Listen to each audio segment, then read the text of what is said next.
Sejam bem-vindos, senhoras e senhores, piloto automático na área. Eu, Diego Ferreira, ao meu lado, Igor Mendes. Hoje a gente está aqui numa edição que a gente nunca imaginou em gravar, né, Igão? Hoje a gente vai estar, claro, dentro do mundo automotivo, como vocês estão sempre acompanhando a gente aí, mas mais do que isso, a gente está tentando de maneira ímpar, né, junto com uma iniciativa do pessoal da Atual Pneus, lá do Rio Grande do Sul. A gente vai falar um pouco aí esses últimos 15 dias aí, dessa catástrofe lá do Rio Grande do Sul, uma das maiores catástrofes aí da história do país, quiçá a maior. E a gente vai estar um pouco falando aí, um pouco do mundo automotivo, mas vamos entrar também para como que foi lá esse acontecido, como que estão sendo os dias, os últimos dias, os primeiros dias. Vamos falar com a galera que está de lá. Não, Igão, hoje não é um dia feliz e um dia que a gente não imaginou fazer, né? Mas vamos para dentro. Exatamente, um episódio aí muito triste e deixando registrado, né, tudo que a gente está falando hoje está sendo gravado no dia 20 de maio. O nosso objetivo aqui com esse episódio, né, é claro que a gente está sempre falando aqui sobre o conteúdo automotivo.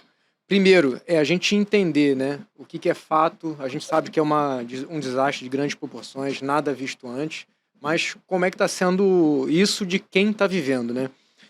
E eu recebi uma ligação na semana passada do Jeder, que é um grande amigo lá da Atual Pneus. Eu já vou apresentar para vocês. É uma empresa que está lá há 17 anos, emprega 400 pessoas, então tem um impacto muito grande na região. E eles vão contar um pouco para a gente, né, como é que está sendo isso. E a gente aproveitou do nosso lado aqui, piloto automático, trazer alguns amigos. Aqui na mesa comigo está o Mário Emiliano, consultor de negócio da Shell e Raizen, que também está tendo um papel importante ajudando lá na região. Ele vai falar com a gente aqui sobre o que pode ser feito com os carros que estão submersos. A gente vai ter um especialista na área jurídica, que é o Guilherme também, o Carlos Eduardo da Armes Seguros, e aproveito para passar aqui as palavras para Jeder e Bruno. Sejam bem-vindos. Por favor, usem o espaço da maneira que for melhor para vocês. Se vocês pudessem se apresentar para a gente iniciar aí e contar um pouco como é que está esse drama aí que vocês estão vivendo. Boa tarde, pessoal. Boa tarde, Diego, Igor, Mário. Muito obrigado aí por essa oportunidade de a gente mostrar um pouquinho da realidade que a gente está vivendo aqui no Rio Grande do Sul. Estamos aí desde o dia 1º de maio, praticamente 20 dias aí já com toda essa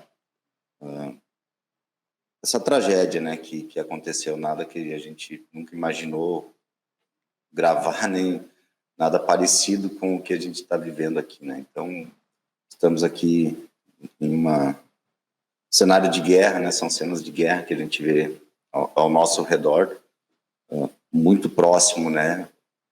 Estamos numa das cidades mais atingidas, a nossa matriz, onde a maioria desses funcionários que você falou aí mora nessas regiões, né? Então, nós temos aí um grande número de funcionários, colegas que perderam tudo com água até o teto, né, das casas, e não só as casas, né, carros, como a gente falou, e tudo mais, né.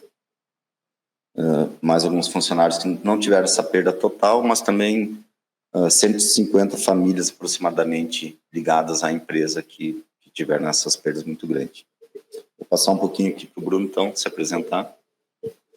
Boa tarde, pessoal. Prazer conhecer todos vocês aí, os integrantes da mesa e também todo o pessoal que escuta o podcast, né?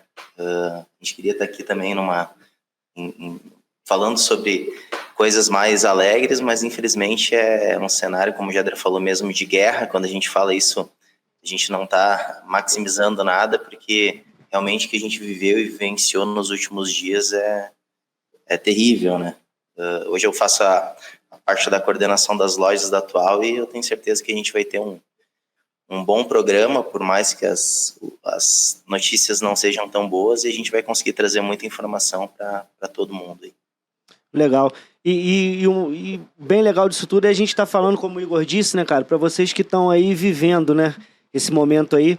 Eu sou de Petrópolis, eu tenho um contato com inundação, com desastre natural já desde pequeno, né, mano?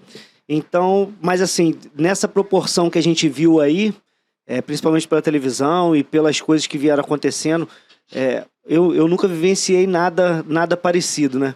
E a gente queria escutar aqui de vocês aí, porque a gente tem muito disse-me-disse aí na mídia, cada um pega a informação de uma maneira, ou numa rede grande de televisão, ou num site grande, ou no próprio TikTok, um monte de gente está gerando conteúdo em cima disso. A gente queria escutar um pouco de vocês aí, que estão literalmente com o pé na lama. Como é que foi isso aí? Como que vocês souberam de vocês aí, o que atingiu, como que atingiu? Fala um pouquinho pra gente aí como é que foram esses 20 dias aí, que com certeza foram dos piores, né? Então, nós tivemos no ano passado uma grande inundação aí no Vale do Taquari, né? Cidades aí, Mussum, Roca Salles, Encantado, Lajeado, Estrela. Essa barcaça aí que bateu na ponte aí, vocês,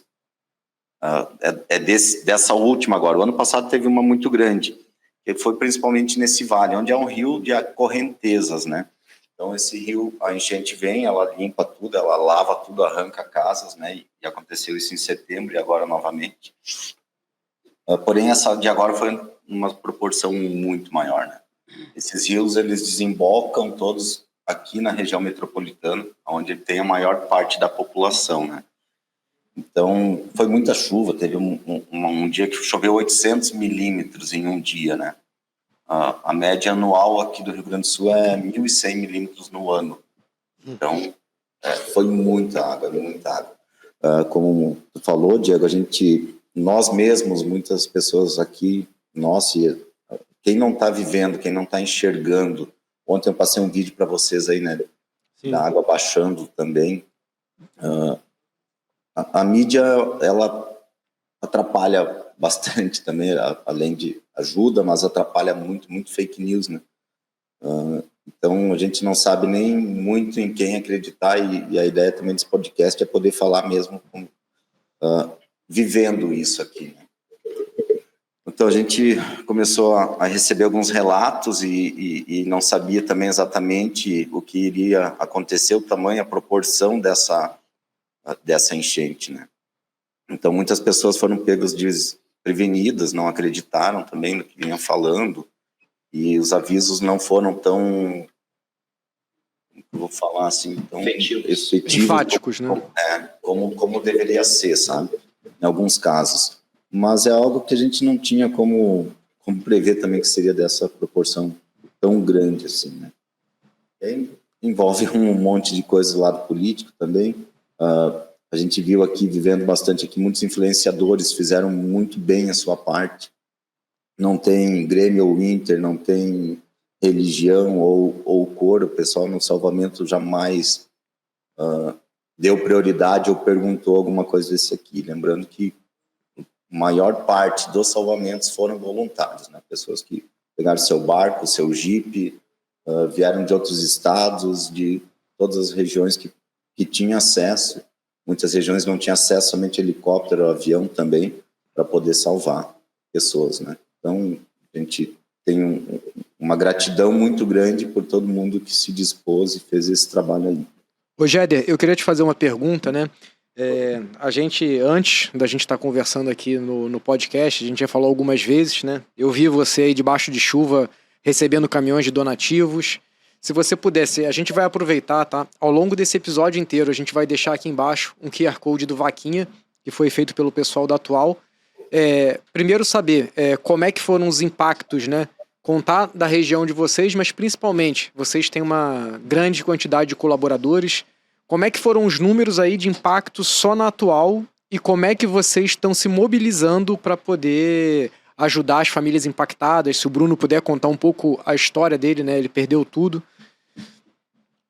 Então, nós criamos essa vaquinha, né? Que a causa principal, a gente criou ela para a reconstrução em algumas emergências que foram surgindo, né? Nos primeiros dias, todo mundo se mobilizou, tirou o que tinha dentro do guarda-roupa para doar. O povo saiu sem nada mesmo, calçado, sem comida, sem nada. A gente se mobilizou aqui e juntou o máximo possível, né? A empresa, o Estado, alguns dias aí parou praticamente 100%. A empresa não teve uma queda gigante no faturamento, caminhões não conseguiam se deslocar, não tinha estrada, não tem ainda, né? Está melhorando dia a dia, mas a gente tem uma grande dificuldade, o impacto econômico é muito grande, porém nosso maior foco eram pessoas, né? Então a gente se mobilizou bastante. E alguns dias depois começou, então, a gente a receber doações de fora do estado do Rio Grande do Sul, muita roupa, nós recebemos muito agradecimento aí por amigos, pessoas que a gente nem conhecia e que estão se tornando amigos aí para ajudar um grupo nosso aí de lojistas de pneus no Rio Grande do Sul, do Brasil todo. Também teve uma mobilização bem bacana, bem grande. Acho que a gratidão aqui do nosso povo é muito grande por todo o país, todo mundo que fez, mandou o possível, né? Então, para vocês terem ideia, não tinha água para comprar mais na região. E cada dia surge uma nova necessidade, o que vocês precisam. O que precisa hoje, amanhã é outra necessidade, é muito grande. E o Bruno, então, como você falou, Bruno perdeu tudo, vou deixar aqui ele contar um pouquinho da situação dele. Então, pessoal, é até complicado conseguir falar exatamente por onde iniciar, em qual área foi mais atingida, né? Porque não falando só de Canoas, mas a gente pode falar de, como a gente falou hoje, nós temos 497 municípios. Desses 497, 463 foram atingidos. Então a gente está falando aí de 92% do estado do Rio Grande do Sul tendo algum tipo de problema por conta das enchentes, né? Foram no mínimo 82 mil pessoas resgatadas. Eu particularmente, eu nasci e me criei num bairro chamado Matias Velho. Eu acho que foi um dos principais vistos, né, dentro de Canoas, né? Então, em Canoas existem vários bairros. O bairro Matias Velho hoje tem 100 mil habitantes nele. Então, ele é um dos maiores bairros da América do Sul, tanto em extensão quanto em população. Então, 95% desse bairro ele está até agora submerso. Já são 10 dias em que a água, particularmente, por exemplo, na minha casa, eu moro mais de 10 dias já com a água totalmente tomada, com tudo dentro de casa alagado, né? E um dos grandes pontos que a gente pode levar em consideração, eu tô ali há 30 anos, né, gente? Então, nesses 30 anos, a gente nunca ouviu falar em enchente. Nunca ninguém ali teve qualquer tipo de problema com isso, ou se teve algum aviso, ou pra gente evacuar uma casa, sabe? Nunca teve isso. Então, um pouco da grande tragédia também foi isso. As pessoas não terem levado tanta fé que isso aconteceu, porque é literalmente uma tragédia. No momento em que o pessoal começou a pedir para o pessoal evacuar as casas, minha mãe, por exemplo, ela pensou que não ia ser nada, cara. Ela falou, não, tranquilo, arrumou uma mala, porque praticamente a amiga dela que estava junto meio que persuadiu ela por segurança, mas, cara, pegou uma mala com algumas coisas só e saiu dando risada, porque falou, não, isso aí não vai ser nada. Chegar final do dia vai ter subido a água um pouco, vai ter entrado um pouco de água, mas nada de muito. E tomou conta de tudo, cara. Então, amigos, familiares que moram ali naquela região realmente estão numa situação bem crítica. Imagino. E legal a gente falar aí, principalmente que vocês estão aí, que a gente vê na mídia muita coisa aí de quem tá ajudando ou não, né?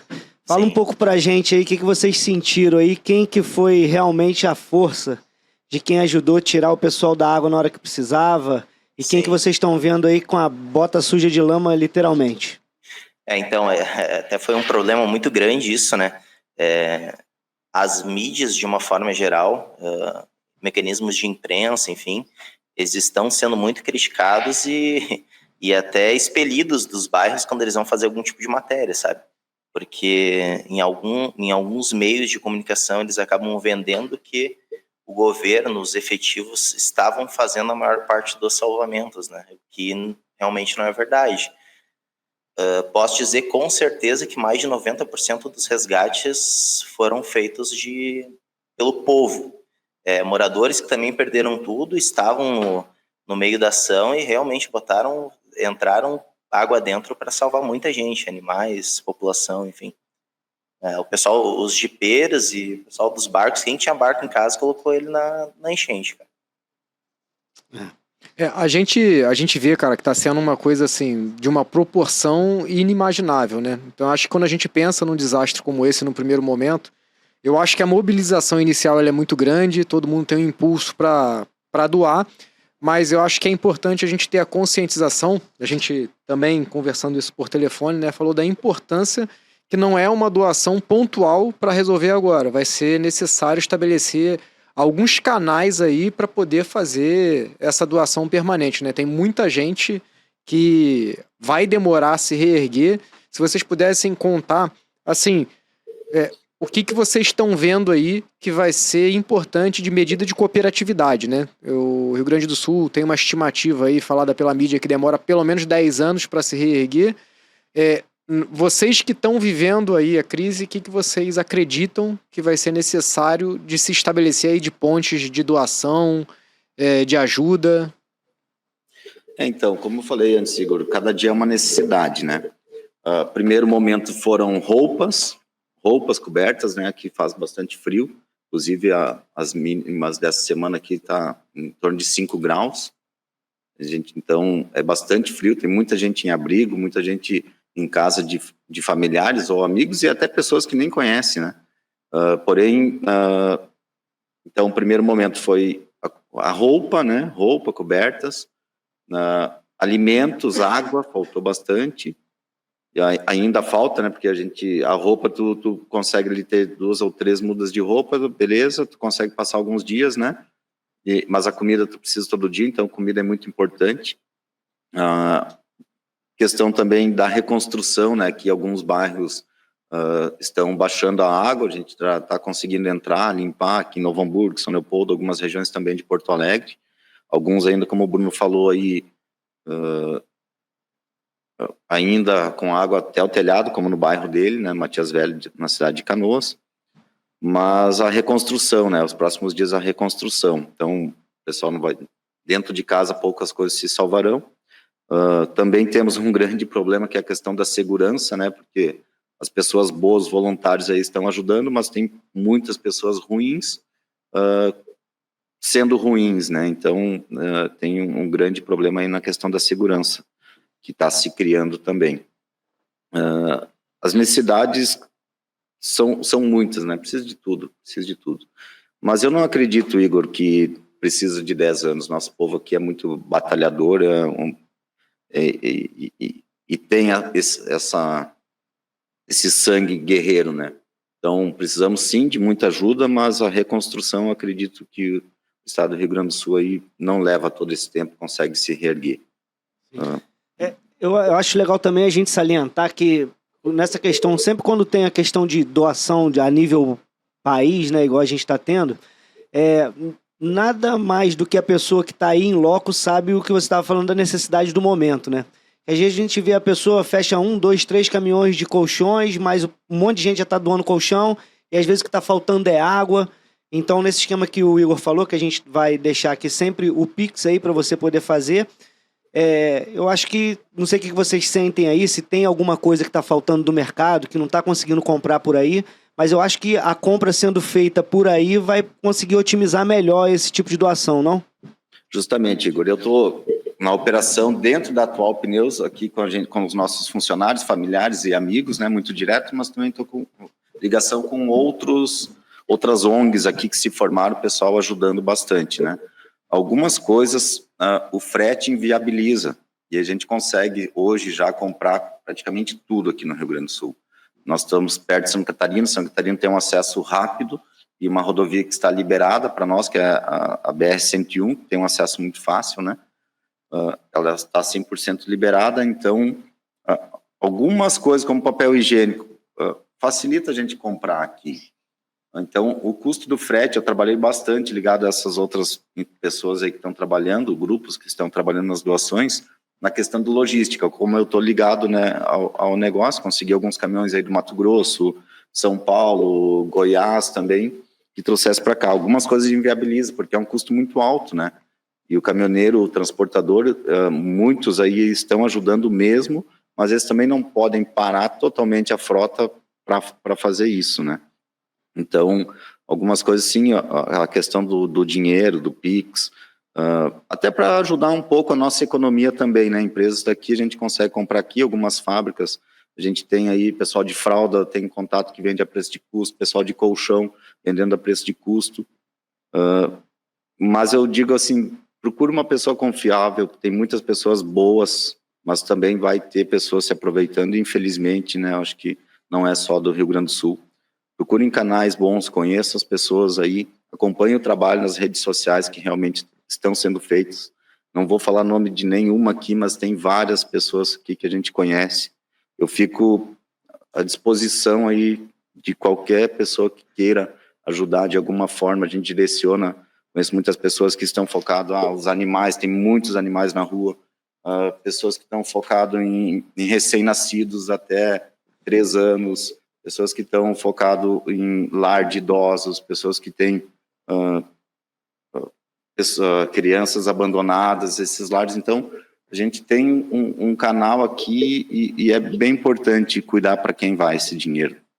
E aproveitando aí, Jéder, a gente tem o QR Code do Vaquinha que foi criado por vocês. Quem estiver contribuindo aí com o QR Code que está na tela, como é que vai estar conseguindo aí ajudar as pessoas que vocês estão contribuindo? Como tu falou, tem o link, tem o da Vaquinha aqui para fazer essa doação, e a gente está trabalhando no caso da emergência. Faltou fralda, não tem fralda, a gente dá um jeito de comprar a fralda. Nunca sabe, a demanda de hoje, amanhã pode ser outra, né? Nós estávamos com pouca água, na semana passada chegou uma carreta aí que veio bastante água, supriu por alguns dias. Alimentos, também a gente conseguiu suprir. Roupas, temos bastante roupas, estou falando da nossa, né? E o que a gente tem em excesso não pode ficar parado dentro da nossa empresa. E tem que ir para a rua para as pessoas que estão necessitadas. A gente não deixa nada guardado, parado, pensando no próximo momento, né? E como eu falei, essa vaquinha também a gente quer ajudar muito na reconstrução. Surgem muitas demandas todos os dias. Então, é bem importante, como a gente falou, essa questão da logística, o custo, algumas coisas, até para girar também a nossa economia, a gente fazer essa divisão aqui para as pessoas atingidas, somente as pessoas atingidas. A empresa também fez algumas ações internas, né?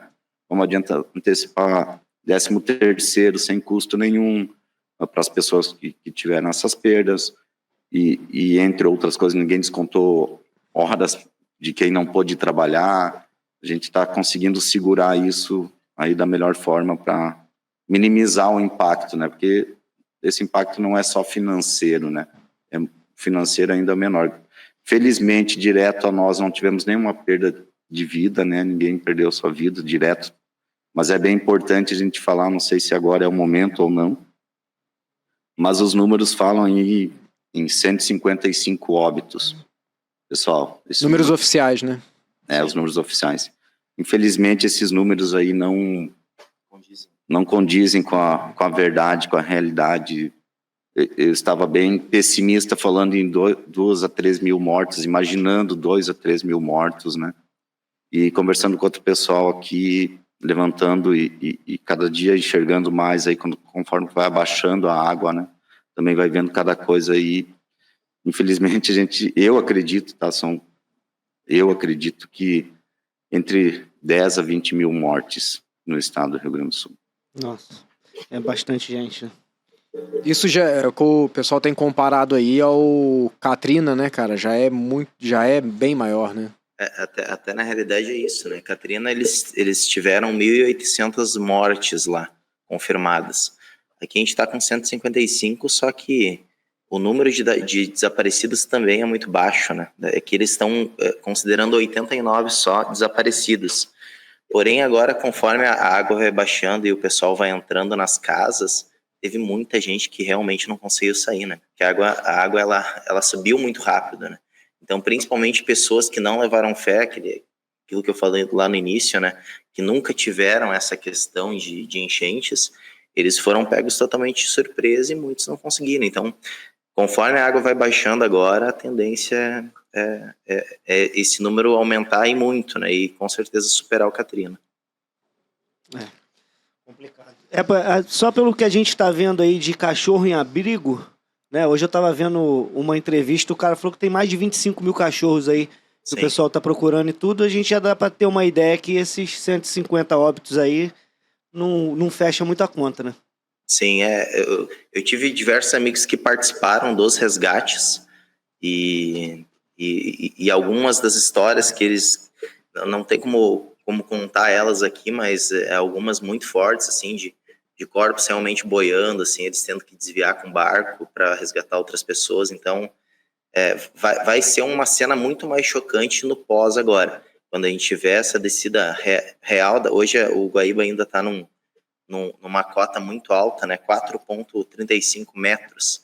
Para você ter uma noção, a taxa de inundação mesmo é 3 metros. Então ele ainda está quase 1,5 metro acima da cota de inundação. Então, e ainda tem muita água que está baixando. Então, tendência é que demore um pouco mais para o Guaíba baixar e daí, consequentemente, as águas dos bairros também desaguarem, né? Mas vai ser terrível, cara, terrível. A reconstrução vai ser terrível. Olha, uma coisa que eu tenho uma dúvida aqui, que acredito que seja a dúvida de muita gente, a gente não tem nenhum especialista aqui em questão geológica, né?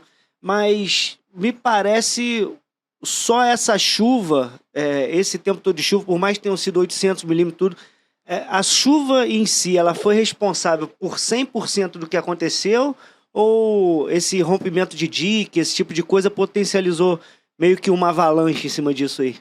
Respondendo então, Igor, Diego, a tua pergunta, sim, foi a chuva. O porquê da chuva, não sei te dizer por que tanta chuva, né? 800 milímetros foi em um único dia. A gente está também, né, bastante cansado aqui, né? Que até a gente já não sabe, são 20 dias, mas 20 dias foi no dia 1º, no feriado, para a nossa base aqui, que começou a chover muito, ficaram vários dias chovendo. Não sei precisar quantos dias, como eu te falei, a gente acaba ficando um pouco perdido aqui, né?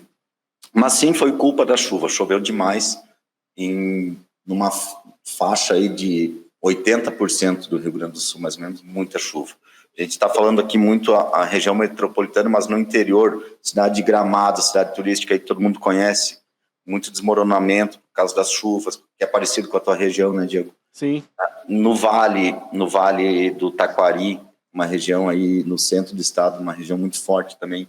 O rio veio varrendo, limpando tudo. São Sebastião do Caí, que é outro rio forte também. Para a região de Santa Cruz, Santa Maria, começou a destruir todas as estradas, e esses rios se encontram e formam o delta do Guaíba, que ele começa a iniciar a Lagoa dos Patos. Então, aqui subiu demais. Lá lavou tudo, limpou tudo, arrancou casas, as imagens são horríveis, que se tu olhar lá, o pessoal não consegue nem identificar qual era o terreno dele mais. Algumas cidades já serão realocadas, mudados de locais para outros lugares mais seguros, que não tem como reconstruir ali de novo, não vale a pena. Então vai ter tipo bairro que acabou e vai ter que se deslocar para outro lugar. Cidades, exatamente. Então, chegando aqui na região metropolitana, nós temos alguns diques. Como o Bruno falou, a cota de inundação do Rio Guaíba é 3 metros. Ele chegou a 5,35. Hoje ele está em 4,35. Temos os diques para até 3 metros. Porém, uma infraestrutura muito antiga, muito precária. Alguns diques desses aí, a estrutura de 1950. Então, nós precisamos também pensar no futuro, se vai acontecer de novo, como pode acontecer. Então, tem que ter, sim, uma mobilização, aí, uma cobrança dos nossos governantes que sejam feitas algumas infraestruturas para evitar isso, né? Vocês sentem aí que podia ter acontecido alguma coisa que, mesmo que não tivesse travado isso, né, que é uma coisa difícil de fazer, mas poderia ter evitado, ou essa água poderia ter sido escoada mais rápido? A gente viu aqui, eu não sei também se vocês podem confirmar, não sei se foi em Lajeado, tiveram regiões da onde o rio está normalmente, porque isso a gente fala aí 5 metros é na cidade, né? A gente vê uma pontinha do poste, o barco passando com um barqueiro quase com um fio na cabeça, tendo que abaixar, mas em alguns pontos aí que a água subiu mais de 30 metros. Isso também procede? Sim, é que cada rio tem o seu nível, né, de inundação, né? Então, isso é do nível normal do rio mais 3 metros, né? Mais 5 metros, e aí entra para dentro da cidade. Na cidade de Porto Alegre, onde o rio já começa a ficar um rio maior, começando a entrar na Lagoa dos Patos, né? Sim. Aí sim, nessa região do Lajeado, Vale do Taquari ali, o rio subiu aí mais de 30 metros, né? Nossa. Isso realmente aconteceu. Eu acho que tem uma solução. Nós temos a Lagoa dos Patos aqui, que ela vai desembocar lá em Rio Grande, uma das maiores lagoas do mundo aqui, né? Então, essa lagoa pode ser feito algumas coisas que tu começa a chover muito mais para cima, tu começa a baixar ela, tu já vai abaixando o Rio Guaíba, outros rios afluentes, e quando vem essa água, pelo menos esse impacto diminui, né? Uhum. Eu acho que isso é uma excelente... teria que estudar, claro, não sou conhecedor, mas seria uma possibilidade de alguma segurança, algo que poderia ter sido feito, né? Nós precisamos de muita infraestrutura, muito investimento aqui, questão de pontes, rios, essa parte da segurança para as próximas que podem acontecer e a gente salvar vidas, né? Sim. Jéder, acho que a gente vai voltar e a gente quer saber ainda um pouquinho mais como é que as coisas estão acontecendo aí, são muitos detalhes. É claro que acho que a maior preocupação não é o prejuízo financeiro, mas a gente não pode deixar de falar, né? O nosso assunto aqui também é carro. Tem muita gente que está tendo prejuízo com seus negócios, tem muitos negócios que dependem de carro, logística, e tem muito carro debaixo d'água, tá? Eu queria aproveitar aqui e passar a bola pro meu grande amigo Mário. Ele, antes da gente falar de carro, Mário, tirar umas dúvidas com vocês, quero disponibilizar aqui, né, o Mário para tirar as dúvidas, principalmente da parte mecânica, reconstrução dos carros. O Mário contar pra gente que a Shell e a Raízen também estão fazendo um trabalho social na região. Como o objetivo é somar esforços, a gente vai trocar agora o QR Code, a gente vai ter o QR Code aqui da ação social desenvolvida aí pela Raízen e pela Shell. Grande Mário, a palavra está contigo. Queria primeiro agradecer a todos vocês e falar que é muito importante essa ação que a gente está fazendo. Diego e Igor e vocês aí no Sul, sintam-se solidarizados. Todos nós, como amigos e empresários, executivos, que queremos colocar o país sempre para frente, não podemos deixar de ajudar. Somos pessoas do bem, pagamos impostos e todas as pessoas têm que ajudar. Isso é muito importante.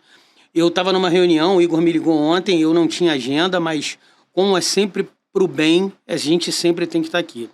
E nada mais justo do que dizer que a Raízen é uma empresa que opera no Rio Grande do Sul. A gente tem uma maestria, a gente tem base, a gente tem logística, junto com a Shell, que é uma empresa que tem 110 anos no país.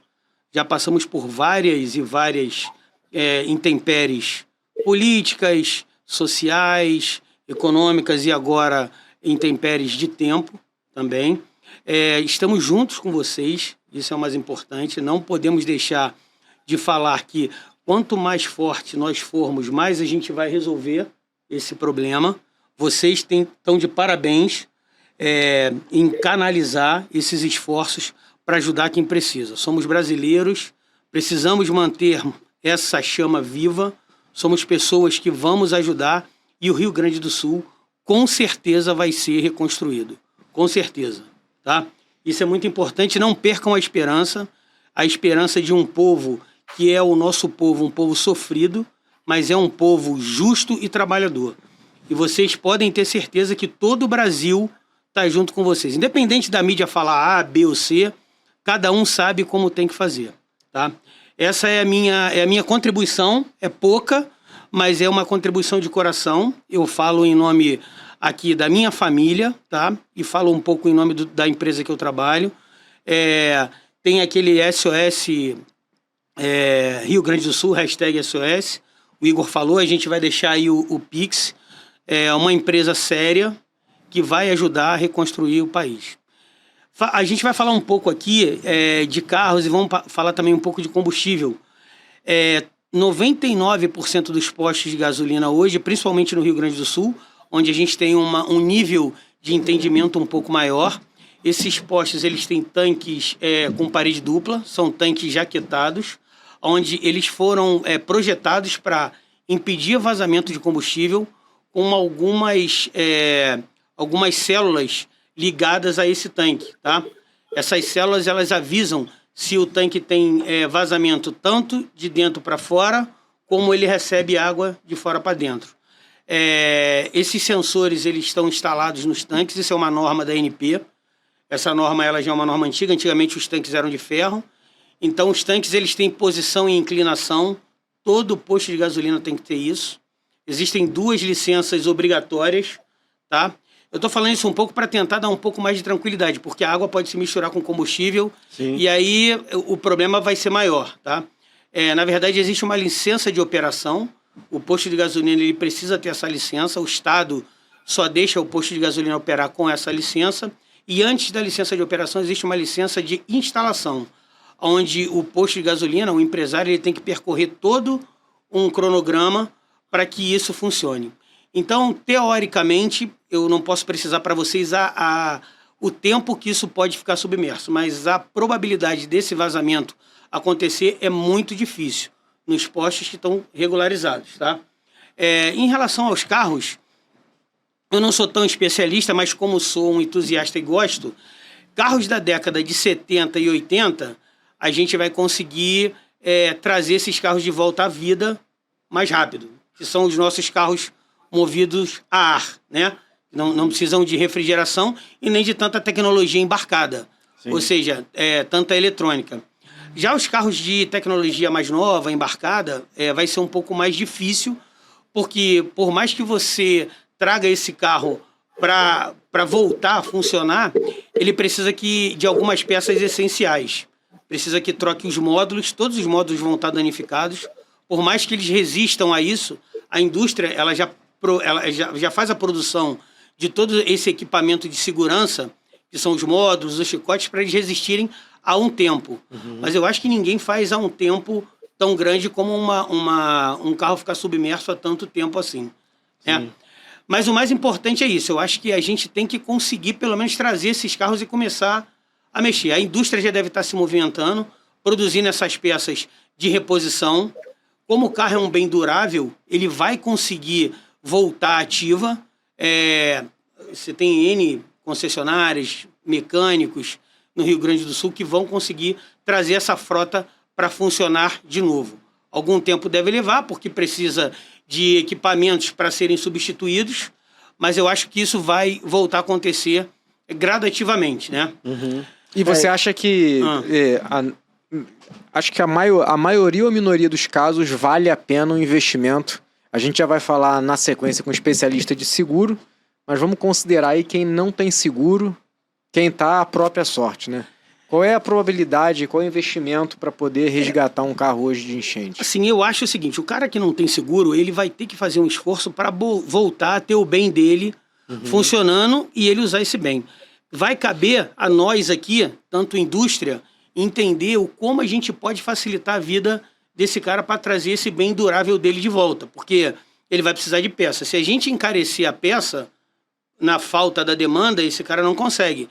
Mas se a gente produzir essa peça de uma forma onde ele consiga trocar e fazer esse círculo econômico gerar de novo, eu acho que vale a pena, não tem jeito. É uma coisa que ele vai ter que fazer isso aos poucos. Sim. Eu acho também que vai ter que ser criado um plano alternativo, né? Então, acho que para compra de eletrodomésticos no Sul estão se estudando algumas isenções de impostos, mas a gente sabe que reposição de módulo de carro muitas vezes envolve aí perda total, dependendo do veículo, exatamente. Como a gente não está falando de um módulo, está falando todos ao mesmo tempo, eu acho que a gente vai ter que pensar em uma iniciativa para que a indústria possa colaborar, né? Porque se for pelos meios normais, eu arriscaria dizer que a recuperação de um carro como esse é praticamente inviável em termos de custos. E é até legal tu falar isso, porque tanto o Géder quanto o Bruno de lá, acredito que vocês tenham algumas demandas aí, o pessoal pergunta, principalmente vocês que estão dentro de auto center e truck center o tempo todo, o que o pessoal mais está apreensivo nesse baixar das águas, né? A gente sabe que tem muita gente que está com seguro, a gente pensando nessa parte material, o cara está mais tranquilo em cima desse custo dele, ele sabe o valor da franquia e ele já tem esse problema, o problema meio que resolvido. O que vocês na atual aí estão sentindo? Qual pergunta que vocês têm? Dúvidas que a gente possa esclarecer? Porque a dúvida de vocês é a dúvida do Estado nesse momento, né? Então, essa ideia, quando eu liguei para o Igor, aí surgiu através de uma pergunta que foi feita. Se vai ter como uma pessoa sem seguro, se tem como reutilizar esse carro, né? E como fazer isso? Isso tem que ter bastante cuidado, né? o Mário aí também, essa parte do motor, né? Não adianta baixar a água, a pessoa lá, trocar a bateria e tentar fazer o carro pegar. Eu acho que a primeira coisa que o pessoal precisa saber é que... Muito importante. Mesmo que seja um carro aí da década de 70, 80, que não tem tanta tecnologia eletrônica no carro, precisa ser desmontado esse motor, abrir, revisar, trocar óleo e algumas outras peças para depois tentar ligar esse carro, né? Assim como os eletrodomésticos, né? Algumas coisas têm como se reutilizar, reaproveitar, mas primeiro precisa ser feito um trabalho para tentar minimizar essa perda, né? Não pode sair tentando empurrar o carro, fazer o carro pegar no tranco, coisa assim, que daí vai piorar a situação. Eu vou até aproveitar para reforçar, Jéder, você que teve teu carro aí, que tá na enchente, que você não tem seguro, que você perdeu, um alerta aqui. Não tente fazer o seu carro voltar, não tente fazer teste de partida. Com certeza, se ele ficou submerso, ele tá com problemas mecânicos, leve para um especialista. Elétricos, né? Principalmente elétricos, né? Exatamente. Acredito que pela demanda, né, vai se formar uma força-tarefa aí. Eu não sei como é que tá isso, Jéder. Seria bom você contar pra gente hoje como é que já tá a disponibilidade aí de oficinas mecânicas, concessionários, que muitos deles também foram afetados, né? Sim, muitas oficinas, muitas concessionárias afetadas. Eu acho que tem muita dúvida ainda sobre isso, porque esses carros estão aí há 15, 20 dias embaixo d'água. Então, tem muita dúvida, não tem uma grande mobilização, como vocês falaram, não sei ainda na parte de montadoras, né, se vai ter algum tipo de isenção, um tipo de ajuda, ou se até mesmo vão produzir uma quantidade maior de módulos, por exemplo, né. Além dos módulos, tem toda a parte de painel. Como que vai funcionar isso?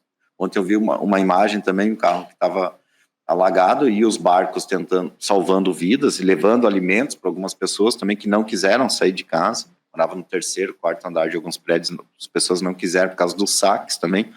E esses barcos acabam, o fundo do barco, o motor, batendo, né, no carro e estragando também externamente, né? Mas são muitos dias embaixo da água. Outra pergunta que é muito grande, e aí depois a gente vai falar um pouco sobre isso, né, que é a questão do seguro, né? O seguro cobre, não cobre, como vai funcionar? Porque o número de carros é muito grande mesmo. Como o Bruno falou antes, as pessoas não acreditavam que seria algo tão grande assim, né? Eu vi algumas montadoras se mobilizando para ajudar, mas muito mais numa questão de donativos, né? A própria Volkswagen fez uma expedição agora com a Amarok, né? Eu acho que é uma iniciativa muito positiva, tá pensando nos donativos, claro, que é uma forma da marca entrar junto, mas se essa mensagem nossa puder chegar mais longe, que mais fabricantes possam se sensibilizar e pensar isso, né? Porque além de todo o prejuízo que a gente está falando, das casas, a questão emocional, se a gente puder de alguma forma trazer esse impacto, que as montadoras possam fazer o papel delas. Com certeza. E na parte mecânica, será que tem mais alguma dúvida aí, Jéder? Olha, eu acho que a principal é essa, né? Não tem muito o que fazer, né? Mas eu acho que essa parte de conscientizar o povo que a primeira coisa é levar de guincho ou rebocando esse carro até uma oficina mecânica e para tentar aumentar as chances de não ter uma perda total aí ou aumentar o prejuízo, né, nesses carros e caminhões que muitas vezes são usados para o sustento da família, né? Sim. Então, acho que a maior dúvida mesmo é essa aí de como fazer e o que fazer. Maravilha, eu acho que um grande detalhe é que, por exemplo, tu pega bairros, vou citar de novo o exemplo da Matias, né? É um bairro que a população, de uma forma geral, ela é de uma classe baixa, né? Então, esse pessoal hoje, num primeiro momento, obviamente, eles vão estar muito preocupados com moradia, e muita gente tinha aquele carro como o único bem que eles batalharam muito tempo para conseguir, né? Então, a esperança de todos os meus amigos, de pessoas que eu conheço do bairro, né? Como eu falei, eu me criei na região, é que eles realmente não percam o bem deles, né? Então, o que é hoje o indicado, né? Primeira coisa, não tentem ligar de forma nenhuma. Um dos problemas que a gente vai enfrentar no pós agora é que muitas oficinas, quem é de bairro vai em oficinas de bairro, né? Eles não vão muito em concessionário por causa de custo. Então, essas oficinas também acabaram perdendo tudo, né? Mas num primeiro momento, por mais que seja difícil, né? A gente pede, não movimenta o carro o menos possível, se for movimentar sempre de guincho, né? Não tanto fazer o carro ligar. A gente até ia falar sobre uma questão de higienização de carro, mas eu acho que isso a gente pode falar um pouco mais no pós, né? Mas principalmente isso. E não se não tem conhecimento de abrir o motor, não abram o motor. Ele tem várias particularidades que às vezes a gente vai, no intuito de tentar melhorar e ajudar, a gente vai acabar estragando ainda mais. Então, sempre levem em um profissional, por mais que agora a gente acha que as oficinas aqui vão estar super lotadas, né, com tantos problemas. E Mário, te trazendo para essa conversa nesse mundo de combustível, como que o consumidor final lá vai poder... Porque quando a gente fala que o tanque é lacrado e tudo, lá com certeza a gente deve ter vários postos de gasolina antigos, que a bomba deve ter ido junto. Sim. Não sei o que vocês viram por aí, mas como que o consumidor final consegue medir se realmente aquele posto que está lá, ele está realmente tudo lacradinho, direitinho, que não vai ter problema nenhum, ou eles têm algum procedimento aparente que o transeunte consiga ver? O cara vai fazer uma limpeza daquilo, não vai? O tanque, ele vai ter que substituir as bombas? Como que funciona? Na verdade, como é que funciona? Todas as bombas, elas têm um sistema de anti-vazamento. Se, por exemplo, a pressão da água da chuva levou a bomba, existe um sistema que trava o fundo do tanque e não deixa esse produto nem sair e nem entrar. Uhum. Mas o que vai acontecer ali é o seguinte, todo mundo vai ter que retirar aquele produto, as empresas já devem estar se mobilizando, a Raízen se mobiliza para isso, vamos ter que tirar aquele produto e levar para tanques específicos dentro da base e separar, fazer a separação. Porque muitos deles podem estar 90% com água ou com outro tipo de produto. E a gente precisa fazer essa separação. Isso é uma coisa normal de se fazer. O que se separa, ele tem um destino diferente, ou ele vai para queimar em caldeira, ou ele é incinerado por empresas que usam esse tipo de material. Eles não voltam para o consumo de combustível, porque perde-se a qualidade. Uhum. Agora, isso vai depender muito de como eles vão retirar esse produto, né? Uhum. Se a água precisa baixar, existem empresas especializadas nisso, na verdade. É uma empresa especializada em limpar tanque de combustível, em fazer pressão nas linhas para saber se teve algum flexível que foi rompido, se teve alguma linha que foi furada, ou se o próprio tanque está furado. Eles fazem um teste de estanqueidade. Sim. É um processo normal, porque aqui no Rio também a gente às vezes tem chuvas que alaga lugares, e quando a chuva baixa, o dono do posto de gasolina contrata essa empresa e ela vai lá, retira o produto, faz a limpeza do tanque, esse produto vai para a base, e na base ele tem todo o seu processo de separação, incineração ou venda para o mercado que consome esse tipo de produto, a não ser queima de combustível. Legal. E em cima disso aí, até vocês aí no sul, não sei se... tá chegando tranquilo, não tem problema de falta de combustível, não tá racionando nem nada, o mercado tá recebendo normalmente? Nos primeiros dias aconteceu aí uma corrida, né? O pessoal com medo, né? Que faltaria combustível. Mesmo que não tinha estradas para rodar, o povo acaba tendo essa ação. Nos primeiros dias teve um pouquinho, mas não foi nada muito grave, não. Hoje está normalizado, tem combustível. Alguns lugares, sim, tem um pouco mais de dificuldade. Algumas cidades, falei com um amigo há pouco na cidade de Candelária, eles estão com acesso a poucas cidades. Tem que fazer uma volta muito grande para chegar lá, mas não está tendo, assim, falta do combustível. Assim como alimentos e outras coisas também.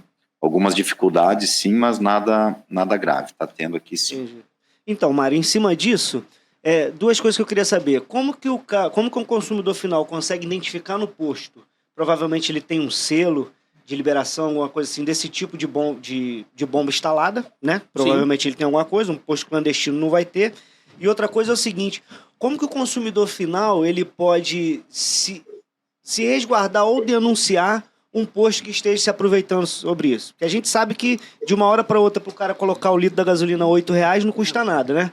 Então, pro cara não ter esse dissabor e ter que brigar com o frentista do posto, que só está cumprindo ordens, como que ele faz? Na verdade, o consumidor ele tem duas formas de se precaver em relação à compra do que ele está fazendo ali.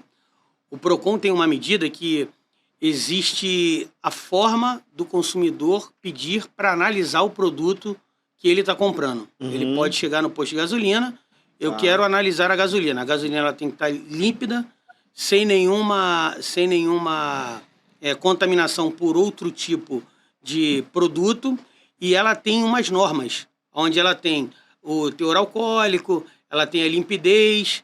Então isso ele consegue pedir e o posto tem que fazer para ele, tá? E o posto que está direitinho não vai se opor a fazer, né? Não vai se opor, lógico que não. Inclusive, esse é um treinamento básico para os postos de gasolina. A Raízen, ela preza muito por isso. Então, todo o teste do combustível que está escrito na norma da ANP, todo gerente e todo chefe de pista sabe fazer. Tá. Isso é importante. Até na aferição da bomba, tá? Sim. Tem um aferidor, se você achar que você não está comprando 1 litro, você pode pedir para que ele coloque 1 litro dentro daquele aferidor, que ele tem um selo do Inmetro, e esse selo diz que ali dentro tem que caber 1 litro, conforme a medição da bomba. Legal. E nessa questão a gente sabe que o mercado é livre, não tem um controle Sim, de preço, mas não tem tem.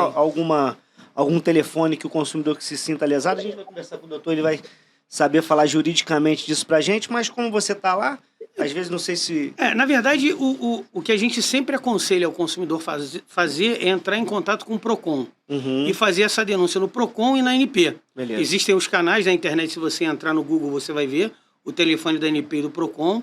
Você pode fazer a reclamação. Essa reclamação, ela tem um segmento dentro das cadeiras no PROCON, né? Ele vai andando até chegar na delegacia que é responsável por isso, aqui no Rio é a DDSD, onde eles vão fazer o cheque da denúncia. Beleza. Funciona, tá? Demora um pouco, mas funciona. Não é ligação perdida. Não é ligação perdida. Maravilha, Marão. Queria te agradecer pra caramba a participação. Você quer aproveitar aí para deixar um recado, a sua palavra? Eu queria mais uma vez dizer para vocês que a gente não pode perder a esperança. Somos brasileiros e a gente vai ajudar o máximo que a gente puder. A Raízen está nessa. Você pode deixar ali o Pix, o QR Code, como eu tinha te passado. E a gente vai passar por isso. Vai passar. Juntos, nós somos mais fortes. Com isso certeza. que eu tenho que dizer para vocês. Agradecer também pela iniciativa de vocês, porque muita gente faz a mídia para ganhar popularidade. E aqui a gente está tentando fazer e prestar um serviço público. A gente está aqui se mobilizando para ajudar pessoas. E isso não tem preço. Pessoas têm que ser sempre o centro de toda a questão. Eu te agradeço demais, cara. Sei quanto a tua agenda Um é... negócio lá. Fala, Brunão. Não, só a gente ia complementar sobre a questão da Oxy, né? Voltando a esse estilo dos carros. Queria agradecer. Não, legal. Não, mas manda bala. Agradecer. Fala aí, pode falar. A gente também tem uma das coisas que entra aqui como fluxo, né, de dúvida dos clientes, né? Questão de cheiro, odor dentro dos carros, né? Tem muitos carros que não ficaram tanto tempo submersos, mas nessa subida e descida de água, infelizmente aqui a gente tem muita coisa, né? A gente tem animais mortos, pessoas, esgoto, então tudo isso acaba deixando muito cheiro dentro do carro, né? Então algumas das indicações que a gente faz aqui é primeiro que se limpe todo esse carro, né, interno, o máximo que puder, principalmente tirarem os forros do assoalho, a parte de cima, desmontar praticamente todo o carro. E hoje nós trabalhamos aqui, dentro das lojas da Atual, com um produto de higienização e de oxisanitização, né? Esse produto, ele basicamente elimina 99,9% dos fungos e bactérias. Isso ajuda a tirar toda essa poluição que com certeza vai ficar dentro do carro, né? E além disso também elimina uma boa parte do odor dentro do carro. Então quem quiser, talvez não seja próximo aqui à região, mas quem quiser procurar esse também vai ser um serviço muito, muito importante. Para eu tirar uma dúvida que tu puxou isso aí, a gente sabe que eu que sou lá de Petrópolis, tô acostumado com essa questão da enchente, né? Alguma dessas cidades não tinha histórico de enchente que é meio que uma novidade, ou uma coisa que acontece de 30 em 30 anos, que o cara, se que tiver 30 anos de idade, não lembra a última vez? Teve alguma Sim. coisa assim? Foi o que eu falei antes, eu tenho 29 anos, eu nasci e me criei no meu bairro ali em Canoas, e a gente nunca ouviu falar nada próximo a ter uma enchente. A primeira vez que a gente teve um contato um pouco maior com a enchente foi agora em setembro, quando a gente teve aquele problema muito grande em Mussum, ali na região do Vale do Taquari. A última enchente que a gente tem registrada, que subiu muito o nível do Guaíba, e que a gente já ultrapassou ela foi em 1943, ou seja, 81 anos atrás. Então agora fica muita preocupação de a gente entender se isso são casos extremamente pontuais, se isso vai acontecer com mais frequência. Eu acho que essa é a grande preocupação, no sentido da gente tomar atitudes de prevenção, né? Para que isso não ocorra e a gente não tenha eu digo, a cada pouco tempo esse mesmo problema. Eu digo até não só para essa prevenção, né, cara? Porque quando você está acostumado com a situação, você sabe como lidar no pós, né? E eu aqui pensando pelo tanto de água que foi aí, pelo tudo que eu já vi, quem não está acostumado vai, infelizmente, ter uma surpresa também com esse pós, né, cara? Desde a poeira fininha que fica depois, com a limpeza, os caminhões, os tratores tirando todo esse entulho das ruas, como principalmente a assoreação já dos bueiros, né, cara? Porque a tendência é aquilo ali é difícil de limpar por debaixo da terra e tudo, e esse pós, quando essa água toda baixar, ele vai trazer exatamente isso que você falou, algumas doenças, né, que normalmente não estão no local. Essa questão respiratória é muito, muito importante, porque essa poeirinha que fica é uma poeira muito fininha, né, cara? E conforme o sol vai batendo e tudo, agora, felizmente, infelizmente, a gente provavelmente vai ter um período de seca, né? Porque não vai entrar numa época de muita chuva, e isso aí vai ser uma dificuldade boa aí pra galera, né? Algumas cidades, sim, têm um pequeno histórico, mas nada perto dessa proporção, né? Muitos bairros, muitas cidades que não tinham nada disso. Então, é como tu falou, né? Quando tu já sabe como lidar, é uma situação. Quando tu não sabe, é outra, né? E nesse volume gigante que foi, então, é muito pior, né? Nós temos aqui o frio, né? Ele está entrando no inverno, então os problemas respiratórios é uma grande preocupação. Questão de doença também, né? Essa parte como o Bruno falou, da oxissanitização é muito importante. Está muito ligado na questão respiratória. Sim. Dentro do carro. E são muitos desafios, né? É aquela história que eu tô vendo vocês falarem aí com bastante maestria. Vai passar, né? Mais cedo ou mais tarde vai passar. A gente não sabe o tempo, não sabe o tamanho da cruz que a gente vai precisar carregar aqui, mas a gente precisa ter muita fé. Como o Mário também falou aí, agradecer muito a vocês aí, todo o povo, né, que tá nos ajudando aqui. Sim. Isso aí, Marão. Muito obrigado. Mais essa. Tamo junto, irmão, sempre. Obrigado. Saúde. Eu sei quanto a tua agenda é apertada, mas na mesma hora você veio. Um abraço. Saúde pra vocês aí, hein? Um abraço. Até logo. Tá bom, sem problema. Porque a gente tava falando dessa questão financeira, né? Ela vai reger aí essa recuperação, mas a questão psicológica é uma coisa que deve estar bastante viva aí entre vocês, né? Como que tá aí a galera? O que vocês estão sentindo? Muita gente, assim, às vezes a ficha ainda não caiu. Eu vejo muito voluntário, né, cara? Em vídeo, no TikTok, no YouTube, na mídia, o cara tá ali dormindo 3, 4 horas por noite e ele tá naquela água totalmente anestesiado. Sim. E o que vocês estão sentindo aí? Como que vai ser esse psicológico pós isso tudo? Desde quem resgatou quanto quem sofreu, né, cara? Porque quem resgata, ele sofre junto, né? Sim. Mas ele sofre por várias famílias diferentes, né? Eu sei que, sei lá, Bruno, igual você tá lá no teu bairro lá, você tem um conjunto, sei lá, de 50 famílias, 60 famílias em torno que você vai convivendo. Mas um cara que ficou resgatando lá, a gente viu aqui notícias aqui, gente que resgatou 300, 400, 500 pessoas. O que vocês estão sentindo dessa parte aí? O primeiro sentimento que a gente, assim, tem, não só em Canoas, mas em todas as regiões afetadas, é como o povo, de uma forma geral, ele é muito resiliente, né? A ajuda que os voluntários, centenas de voluntários estão fazendo, é um trabalho, assim, milhares de voluntários. É algo, assim, de uma admiração profunda, né? Muitos centros de doações, a grande maioria está somente com voluntários, muita gente muito cansada, sabe? Os voluntários, de uma forma geral, trabalhando muito, fazendo comida, cuidando de cachorro, cuidando de pessoas. A gente enfrenta muitos problemas, principalmente nos abrigos, né? Como o Jeder falou antes, não foram só pessoas boas que perderam as casas, né? Muitas pessoas que não têm uma boa índole acabaram perdendo também, e eles estão nas ruas, eles estão dentro dos abrigos. Então, além dessas pessoas que trabalham como voluntárias dentro dos abrigos já estarem muito cansadas pelo alto nível de demanda, a gente ainda acaba sofrendo em alguns pontos muita insegurança, porque a gente acaba tendo todo tipo de gente dentro dos abrigos, né? Então, psicologicamente, o pessoal está bem abalado, mas mesmo assim muito resiliente. Legal.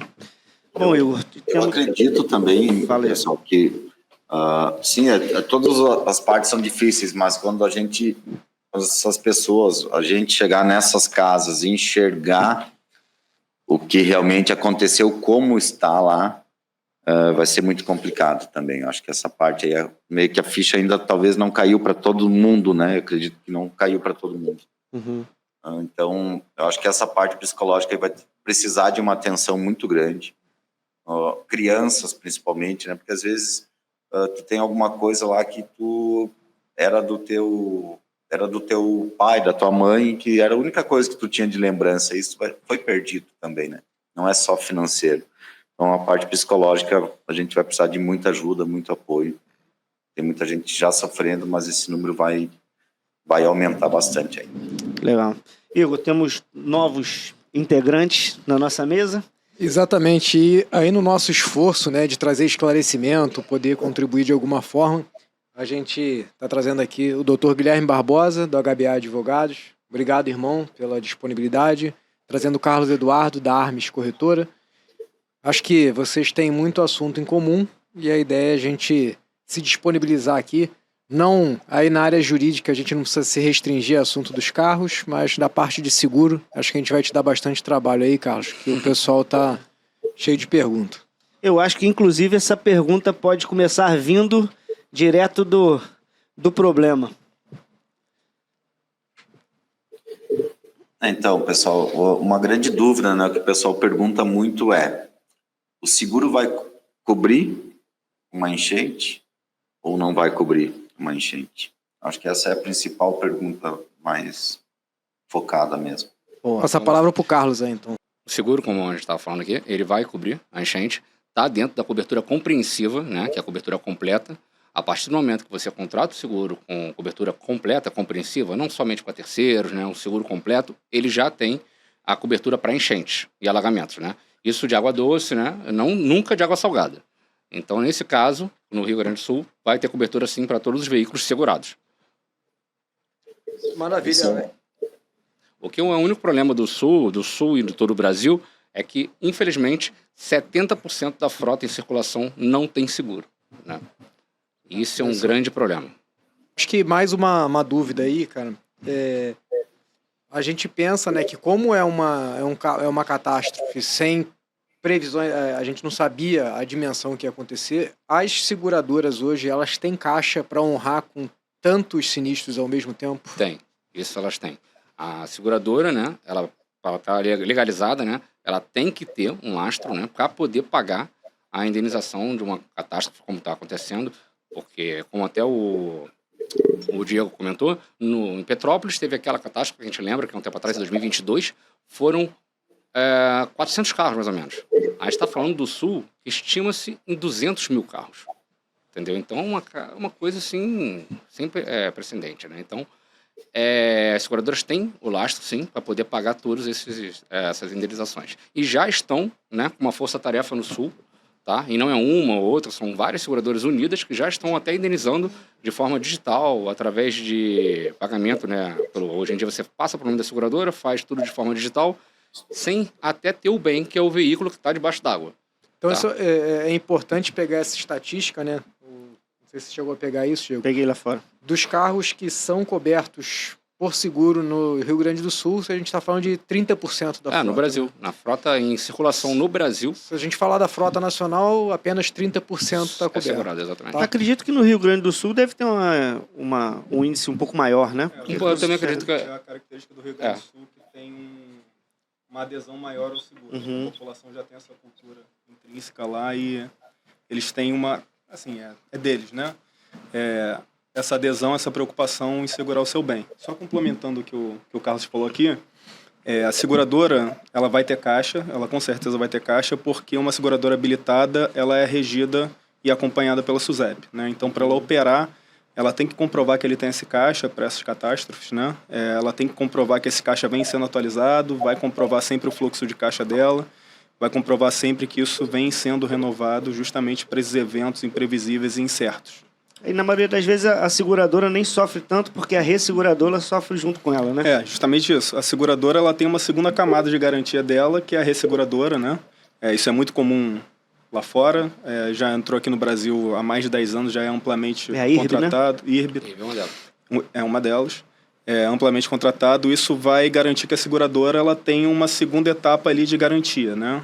Em caso de catástrofe como essa, nos Estados Unidos é muito comum catástrofe por rompimento de barreira, por deslizamento. Aqui no Brasil vem se criando também essa cultura, então provavelmente várias seguradoras que estão aí operando no mercado, principalmente aquelas que são vinculadas a instituições financeiras, elas vão ter esse contrato, essa segunda etapa aí de garantia. Fora isso também a perda não é tão grande, né?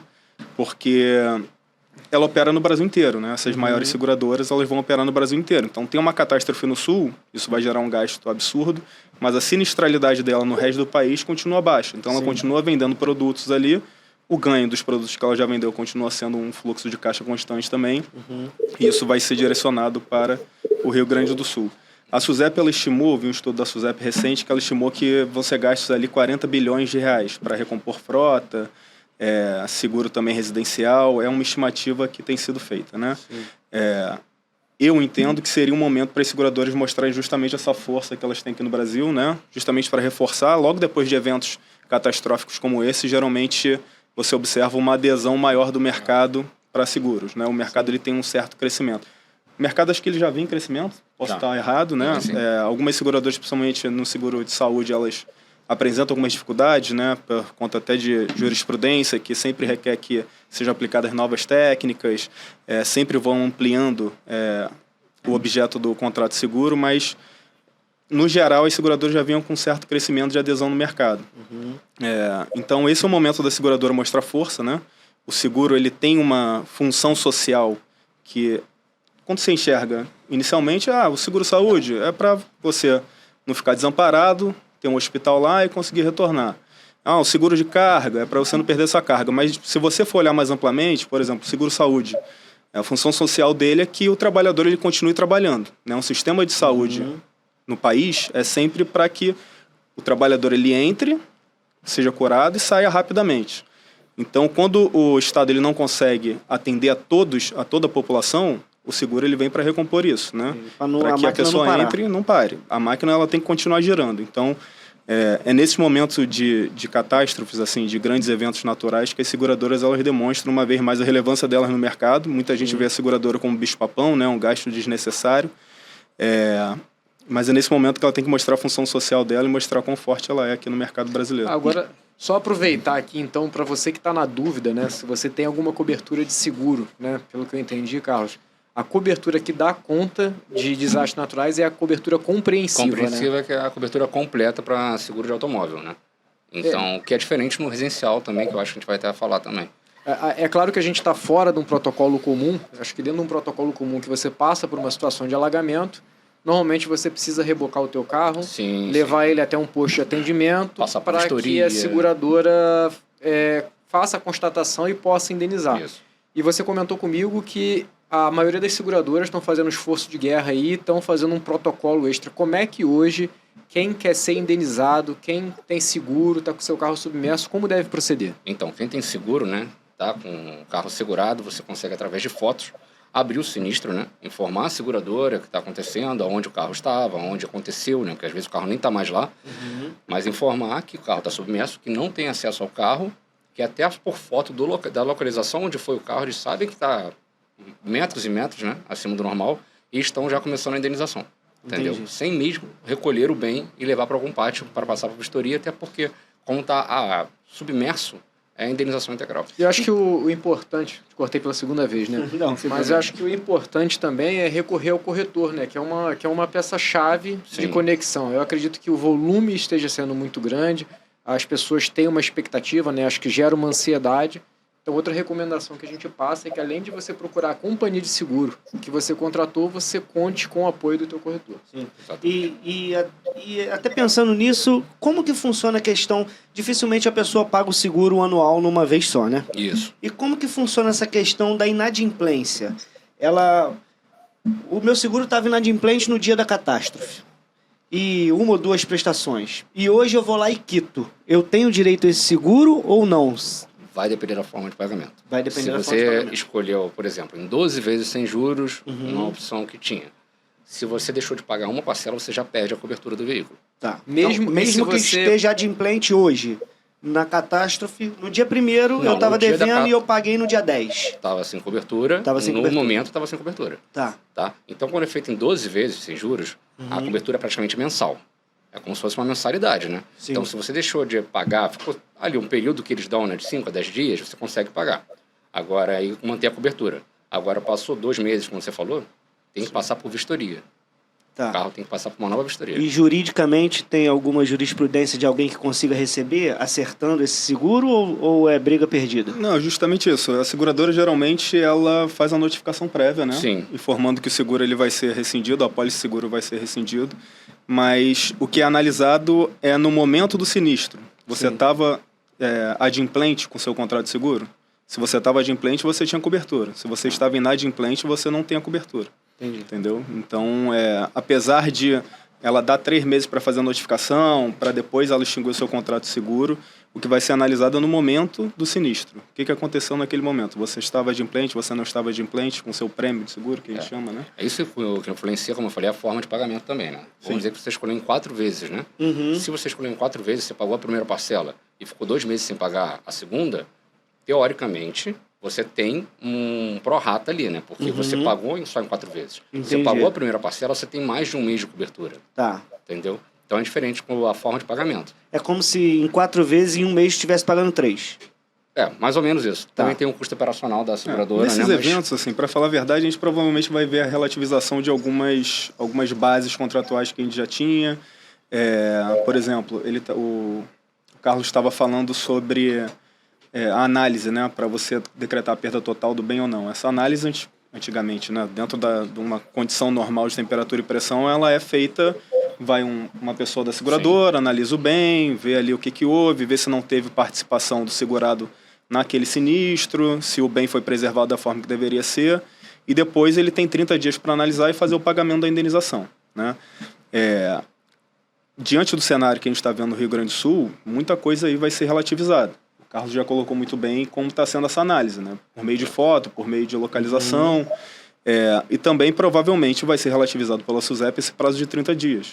Entendi. Muitas seguradoras vão acabar fazendo pagamento desse valor, né? Seguradoras maiores, mas a gente também tem que entender que existem seguradoras que não têm um fluxo de caixa tão grande quanto as seguradoras que já operam no mercado há muito tempo, que estão muitas vezes vinculadas a uma instituição bancária, né?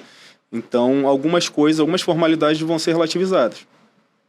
Eu entendo que poderia ser revisto em uma ação judicial uma pessoa que estava sem o pagamento de 1 mês do contrato de seguro, para, fazendo essa quitação em juízo, ele ter o sinistro dele aí atendido, né, indenizado. Mas isso aos poucos vai batendo ao judiciário e a gente vai ver como é que a jurisprudência vai se formar. Geralmente vai sempre aparecer uma demanda social, né, para que depois chegue ao judiciário. O judiciário ele vai começar a formar seu entendimento sobre essa questão. Tá tudo muito recente ainda, né? Tá tudo muito... ainda está se vendo o que vai fazer, a água ainda está dentro da cidade, as pessoas ainda estão fora de suas casas. Eu acho que nos próximos meses a gente vai ver aí uma participação mais ativa do judiciário nessas relações contratuais, nas relações sociais também.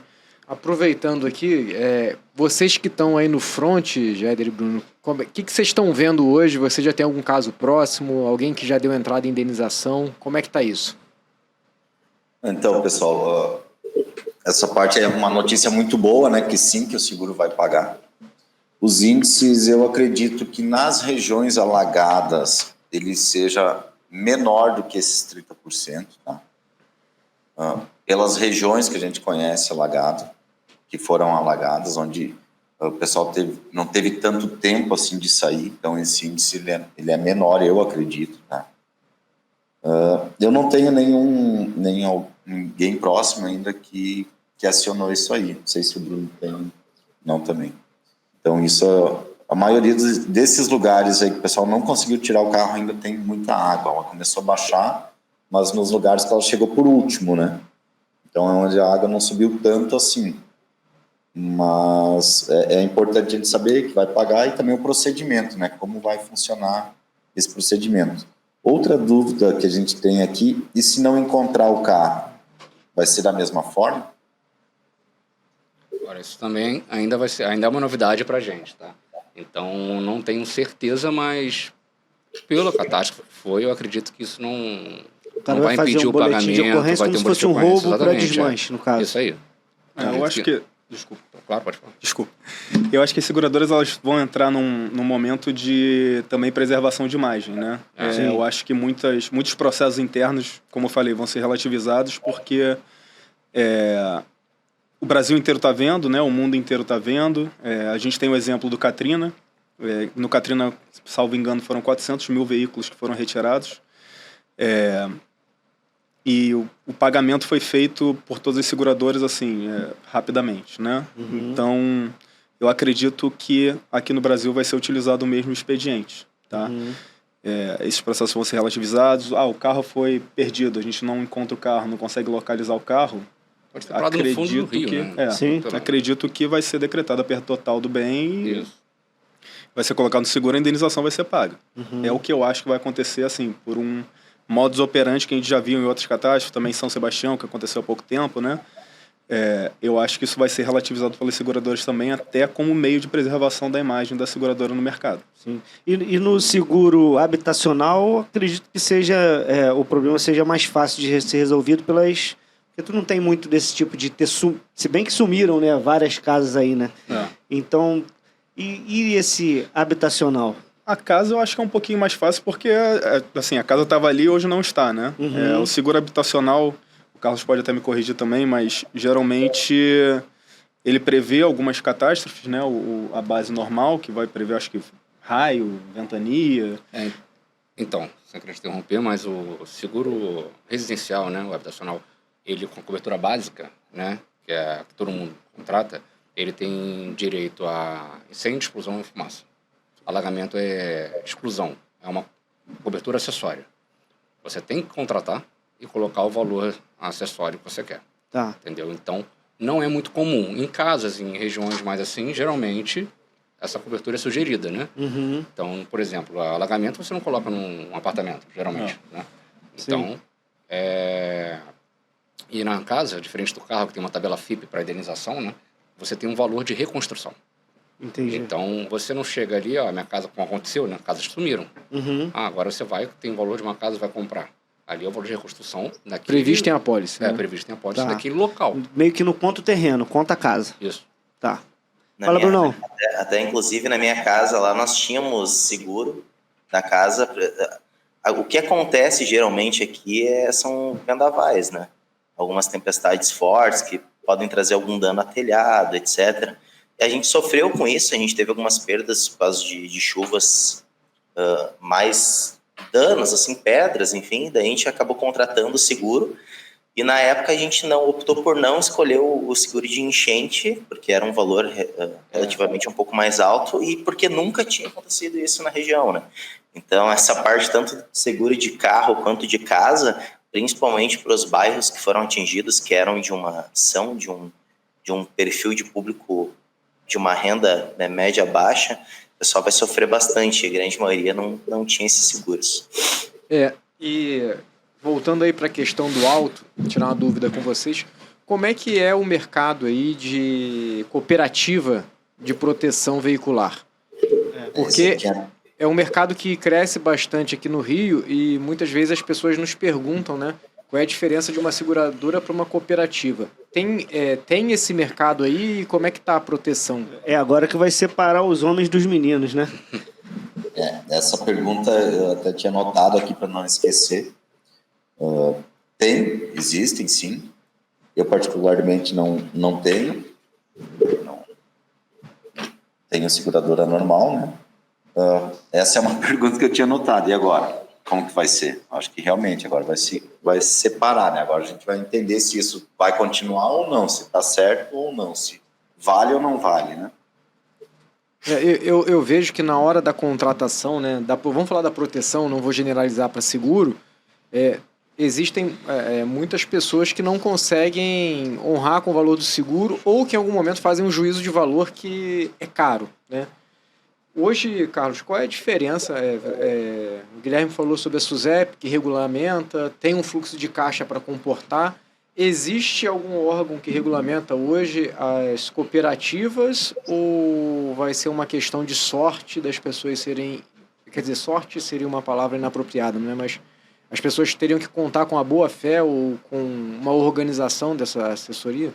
Então, eu acho até que o Guilherme vai conseguir falar um pouco melhor sobre isso, porque cooperativa a gente nem trabalha, né? Uhum. Então, ela não é regulamentada, né? Então, ela pode apenas não pagar, fechar as portas, porque eu acho que vai acabar acontecendo pela quantidade de carros. Tem muita carro em cooperativa. Infelizmente, ele não vai ter o que a seguradora tem, que é o fundo para poder quitar. Sim. Entendeu? Eu acredito nisso, né? Então, acho que o Guilherme pode até falar um pouco melhor. A cooperativa, assim, ela já, assim, a figura jurídica dela são pessoas atuando, se cooperando ali para fazer um negócio andar, né? Então, quando você não tem esse fluxo de caixa, cooperativa é muito... Eu não vou falar que seria parecido com o esquema de triângulo, porque não é. Porque realmente é uma empresa, existem cooperativas sérias, mas ela precisa de um fluxo de contratação constante para continuar operando, até porque quando ocorre um sinistro, ela tem que pagar um valor alto, né? E o valor do prêmio dela costuma ser muito baixo. Por isso que ela acaba sendo interessante em alguns tipos de contratação. Quando você tem uma frota grande e você tem um fluxo de caixa pequeno, você precisa fazer caixa para pagar essa frota. Se você colocar o dinheiro na frente para depois conseguir recompor. Então ela é interessante nesses pontos, né? Mas a cooperativa, as experiências que a gente tem aqui juridicamente no Rio de Janeiro, pelo menos, assim, não são muito favoráveis, né? Eu já tive alguns processos contra a cooperativa e foi o que o Carlos falou. O recebimento, ele demora muito, você não sabe se vai receber, a análise feita muitas vezes não é análise pautada nos critérios técnicos aceitos, né? Eles fogem de algumas cláusulas contratuais, então a cooperativa, geralmente, via de regra, ela não vai ser um investimento tão seguro quanto uma seguradora, até porque a seguradora, a gente já sabe que ela tem uma pujança econômica assim, muito diferenciada. E a cooperativa ela vai conseguir fazer frente somente nesses casos mais pontuais, né? No caso de catástrofe, muito provavelmente a cooperativa ela não vai conseguir atender. Novamente, pontuando, existem cooperativas sérias no mercado, existem cooperativas que fazem um bom trabalho, mas o que a gente vê no dia a dia, o Carlos também acho que ele compartilha dessa mesma opinião, Sim. É um pouco complicado a indenização, é um pouco complicado o pagamento seguro, geralmente eles excluem o risco, excluem o sinistro por motivos assim que não estão previstos em contrato, eles encaixam em qualquer coisa e simplesmente negam o pagamento, né? Espero que seja diferente no Rio Grande do Sul, espero que tenha esse esforço realmente para realizar os pagamentos, mas o que a gente vê, eu não esperaria muito não. Eu vejo que tem um público específico, não sei se vocês vão concordar comigo, Gedrigo, que vai ser afetado isso, que são os motoristas profissionais, né, taxistas, motoristas de aplicativo, que normalmente é o grupo que faz a contratação da proteção mais por cooperativa. Eu queria emendar numa outra pergunta. Tem muita gente que depende do carro para sobreviver, né? Claro, tem muita gente que depende dos seus negócios, perderam, mas particularmente para quem perdeu o carro. Eu vejo muito, no caso de motorista de aplicativo, muita gente que assim, se alavanca muito, se endivida completamente, contando que o esforço do trabalho vai conseguir remunerar e pagar a prestação.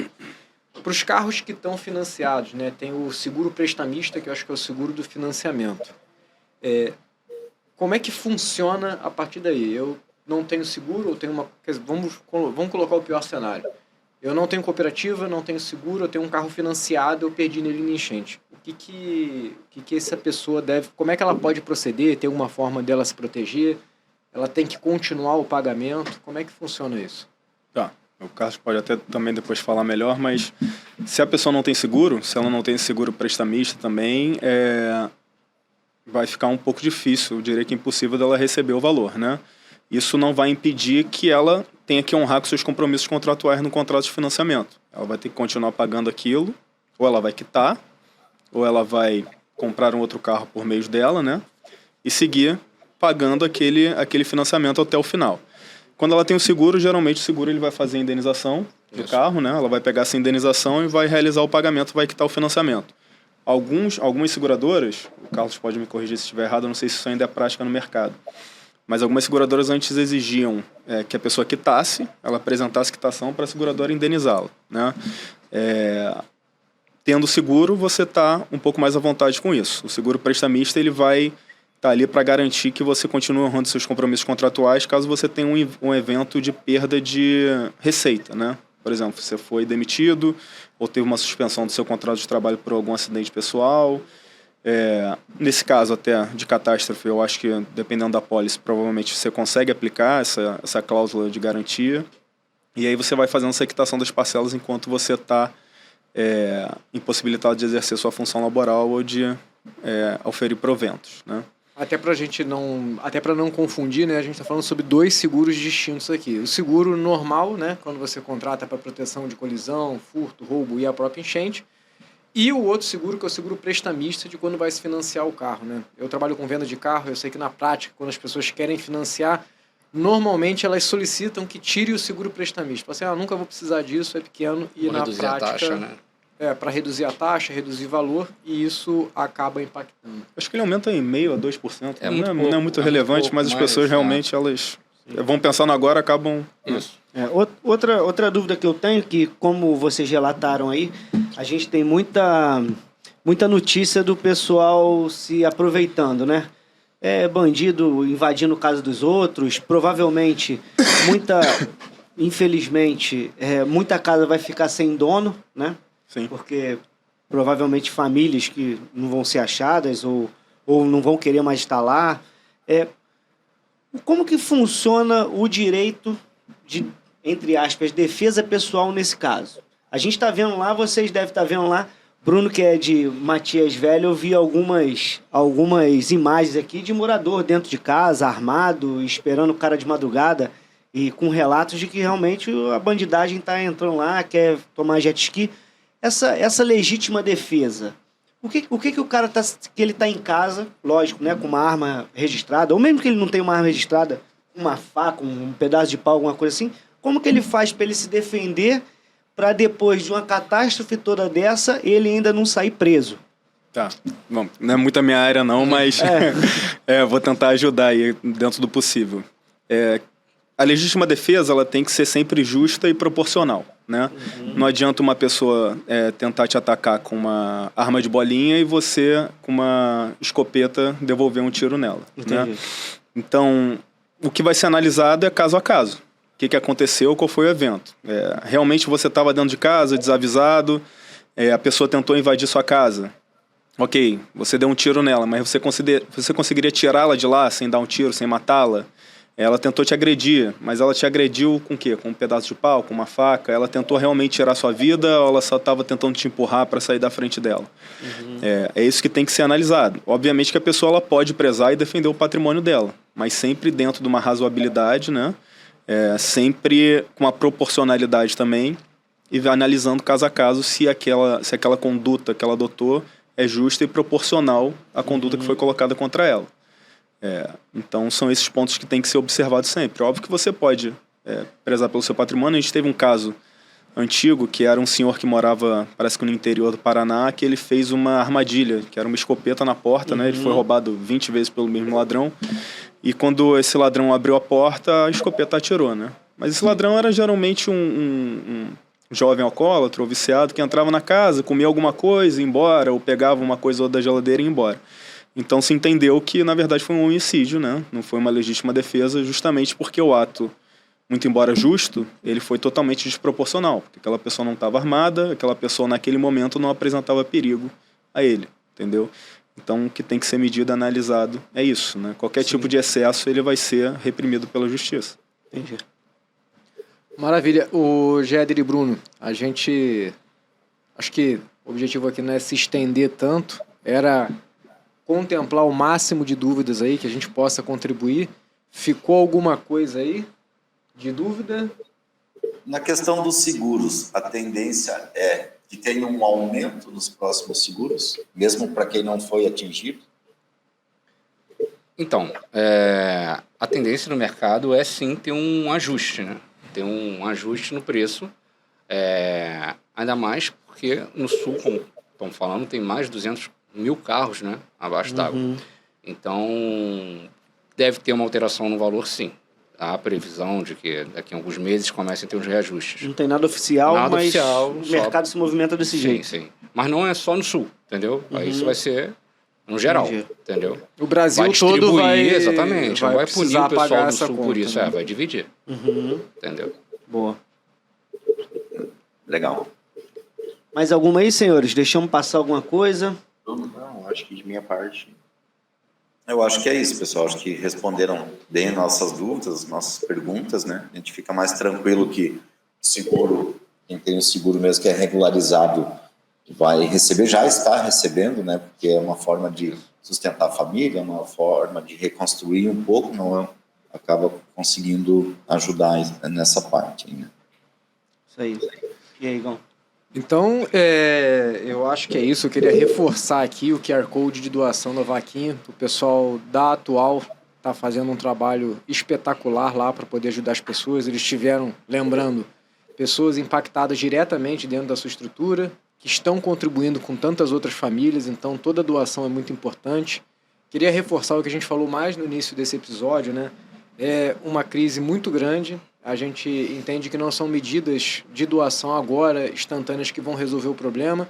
Eu acho que dentro de uma crise como essa existe uma tendência, né, das coisas irem passando, a mídia tirar um pouco o foco disso, mas nem por isso a necessidade vai deixar de existir, né? Então eu acho que a Atual, queria parabenizar vocês de no meio de de um problema como esse, né? Vocês têm uma empresa muito grande. Além de movimentar a empresa, vocês ainda estão se preocupando com todos que estão aí. Agradeço a oportunidade, tá, da gente estar tendo essa conversa e a gente ser o veículo que está podendo levar tanta informação. E se vocês puderem fazer as considerações finais, não mais ligada à questão de carro, mas o que vocês queriam transmitir aí do povo do Rio Grande do Sul, qual é o apelo, qual é o reforço, o que precisa ser dito, como que o Brasil pode ajudar. Então, pessoal, acho que são muitas coisas que a gente tem a agradecer a todos os voluntários que deixaram as suas casas, saíram, ficaram longe de casa, tiraram dinheiro do bolso e vieram aqui ajudar muita gente, tanto gaúcho como de todo o Brasil. Os voluntários estão cansados também. Caso você tenha disponibilidade de vir nos ajudar como voluntário, vem ajudar. Todo o Rio Grande do Sul precisa. A maioria das cidades está precisando. A questão é difícil, a gente acaba ficando um pouco perdido aqui também. Quero agradecer você essa oportunidade, todas as doações que a gente vem recebendo, toda a ajuda psicológica, financeira, de alimentos, de comida, cada um doando o que pode doar. Quero pedir que consumam produto gaúcho, ajude as empresas também daqui do Rio Grande do Sul, que é assim que as famílias vão conseguir se reerguer, as empresas se recuperarem. A gente vai precisar de um trabalho muito, muito forte em cima disso.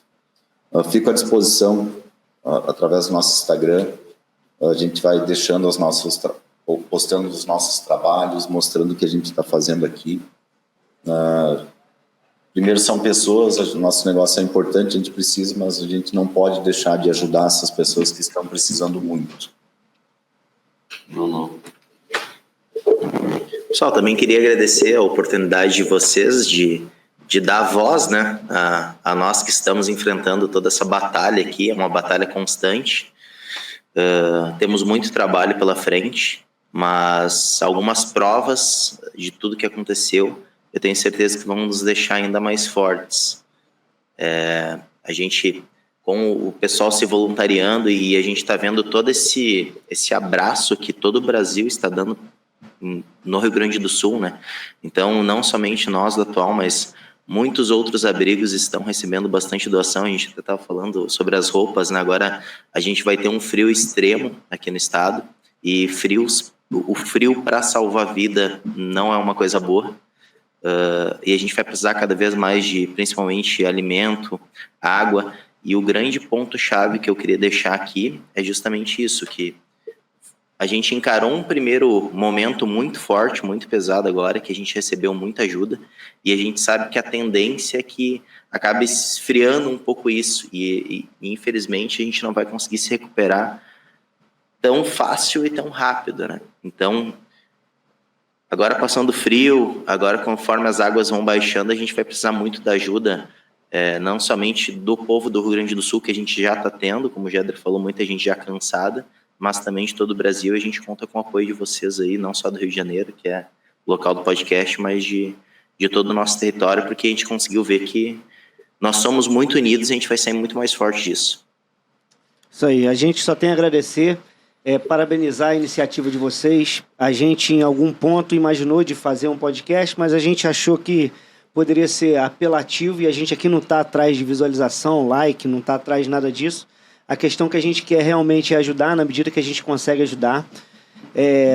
O que eu posso dizer é o que vocês já estão dizendo aí, né? Vai passar, isso tudo vai passar, isso vai ficar para a história, que isso sirva de muita aprendizagem, que isso sirva para ver que o país é unido de uma maneira que muita gente desdenha, né? Tem um fla-flu rolando por aí, mas nessas horas a gente vê que o país é feito de brasileiros, né? E essa pequena parte que usa para o mal, graças a Deus é uma pequena parte.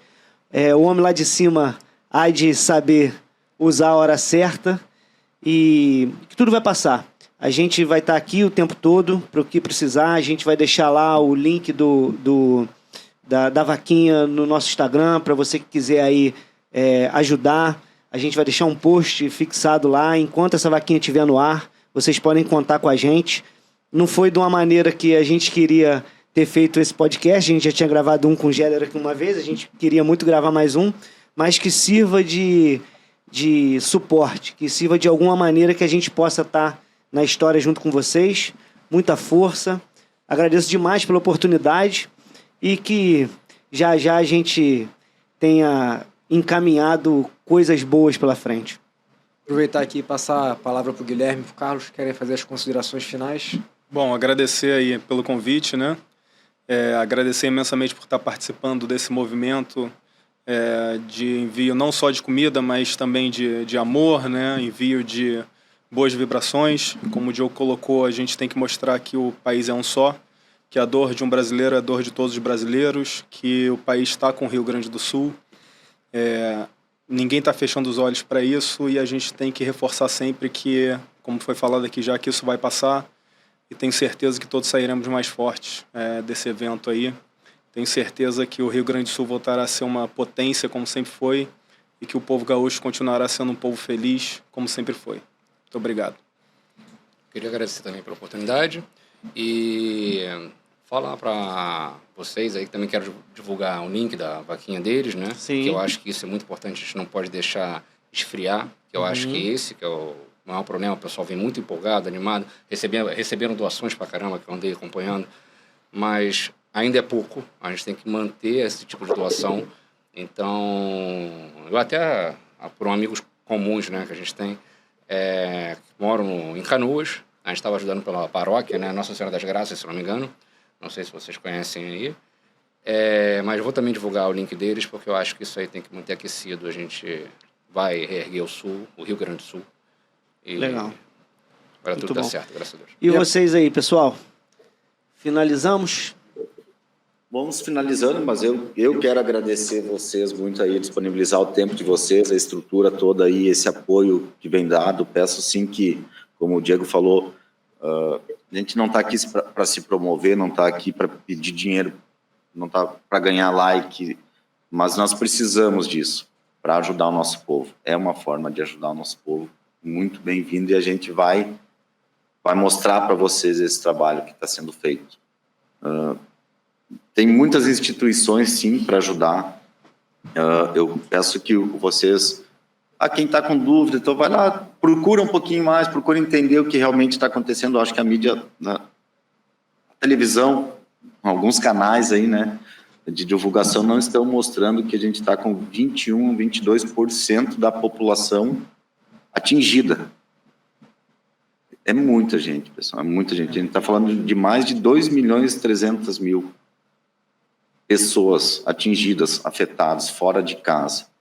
Então, a gente precisa muito da ajuda mesmo aí de todo o Brasil, de fora do Brasil. Então, peço que divulguem, mostrem aí, agradecer muito de coração aí a todos vocês aí, o Diego e o Igor, que abriram as portas aí para nós, como a gente falou. Não gostaria de estar fazendo outro tipo de bate-papo aqui, né? A gente vai fazer mais, com certeza, cada vez mais unido, cada vez mais fortes, e a gente vai sair dessa aí, sim. Isso aí. Bom, galera, a gente vai finalizar aí, né, Igor? No final do vídeo, vocês vão ver algumas imagens que a gente vai deixar, de alguns links que a gente tem, para vocês terem uma ideia lá da situação. E é importante saber o seguinte, qualquer R$1 é bem-vindo nesse Pix. Então, se você quer doar, cara, se você tem R$1, se você tem 5, se você tem 10, se você tem 1.000... todos vão fazer um bem para alguém que talvez você não conheça, mas com certeza está precisando de você nesse momento, não é não, Igor? E outra coisa, para você que assistiu o episódio até aqui, esse episódio tem como objetivo tirar várias dúvidas, principalmente para quem está no Rio Grande do Sul, tudo que está relacionado a essa crise. Então, uma forma de você contribuir é você fazer esse episódio chegar para mais pessoas. Exato. Então, se você puder, para nos ajudar, não tem nada a ver mais com o crescimento do canal. Esse aqui é um episódio extra com único e exclusivo propósito aí da gente colaborar com a questão do Rio Grande do Sul. Então, se você puder, curte e compartilha para que essa mensagem chegue mais longe. Agradeço. Muito obrigado a todos que estão aqui. Jéder, Bruno, estamos à disposição. Se a gente precisar gravar um novo episódio para atualizar, reforçar, a porta aqui não está aberta, está escancarada. Estamos mentalizando e mandando as melhores vibrações para que tudo volte para o seu lugar. Exatamente. Muito obrigado. Valeu. Pessoal. Obrigado.